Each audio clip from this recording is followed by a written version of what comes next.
Good morning. I thought I would share a story about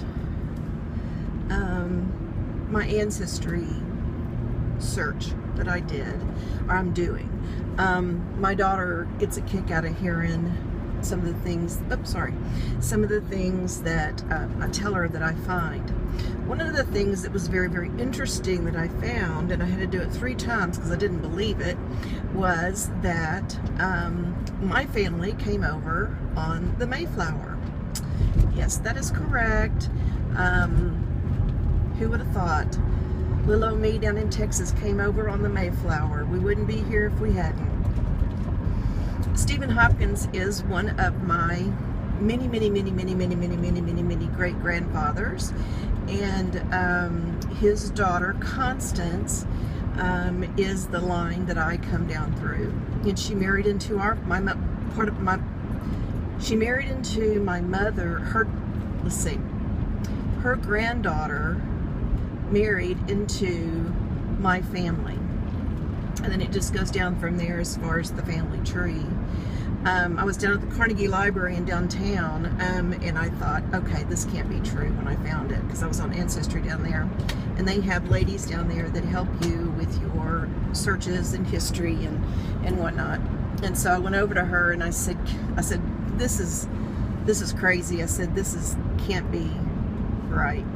But anyway, she did it, and it was. So I did it 3 times, backed up, went up, backed up, went up, and sure enough, that's who we are. We came over on the Mayflower, and they landed, of course, up in Plymouth and all that area, and then they go down into Flushing, New York, and then they go over to Peoria. And one of my grandfathers came down and scoped out Texas over in the Victoria area, and he brought his family down and from New York State, and after having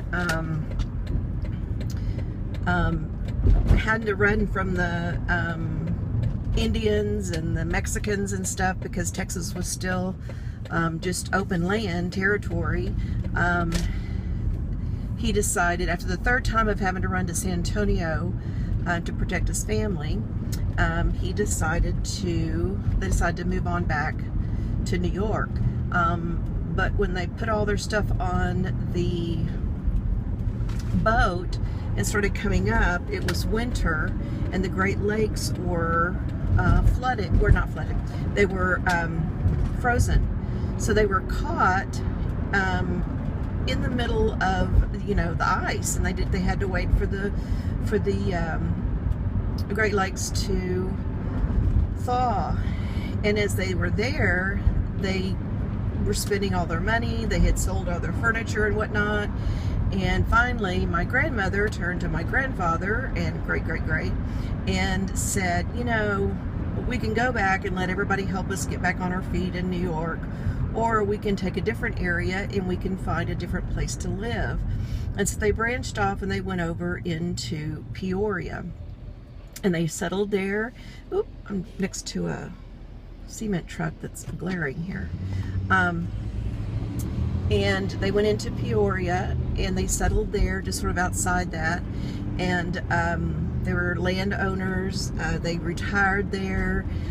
They had several homes that they built and farmed, and there's all kinds of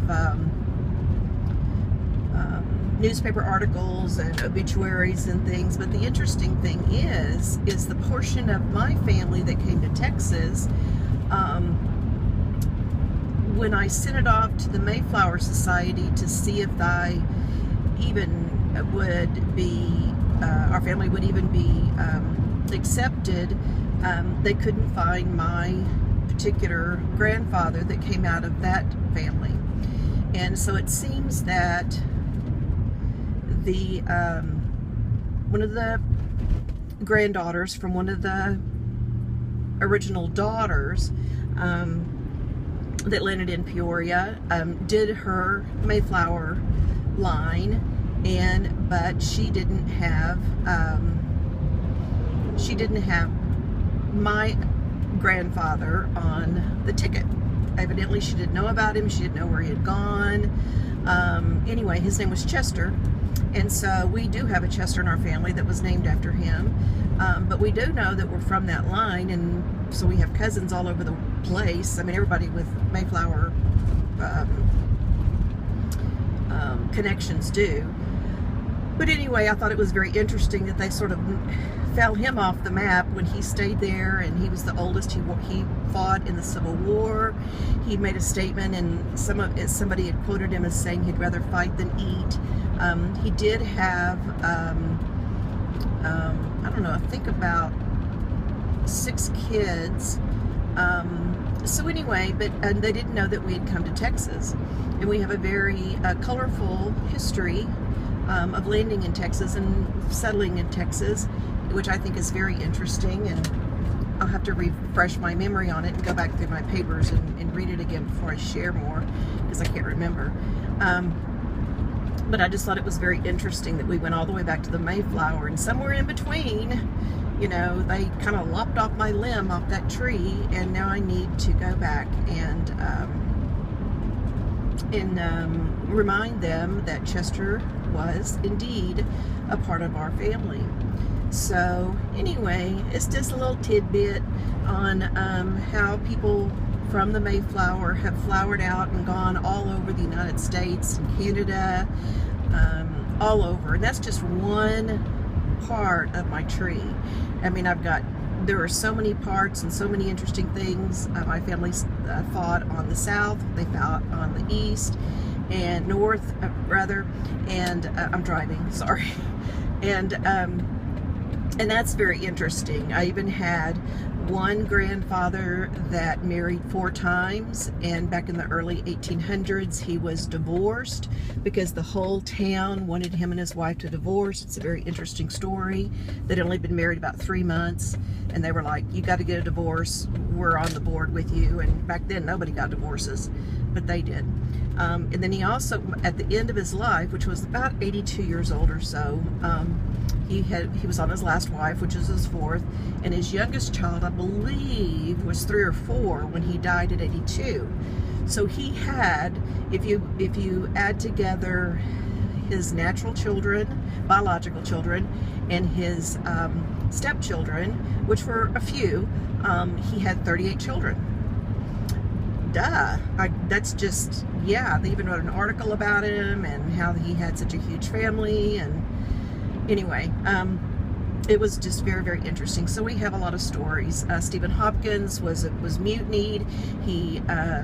They were gonna kill him because he wanted to mutiny off the ship that was stranded on the Bahamas island, and instead they let him go, and they built a ship, and they went over to Plymouth, and he talked to Indians. And it's just really interesting. If anybody has never done part of their ancestry, it is absolutely fun, because it's so far from anything that anybody knows in our normal day and time.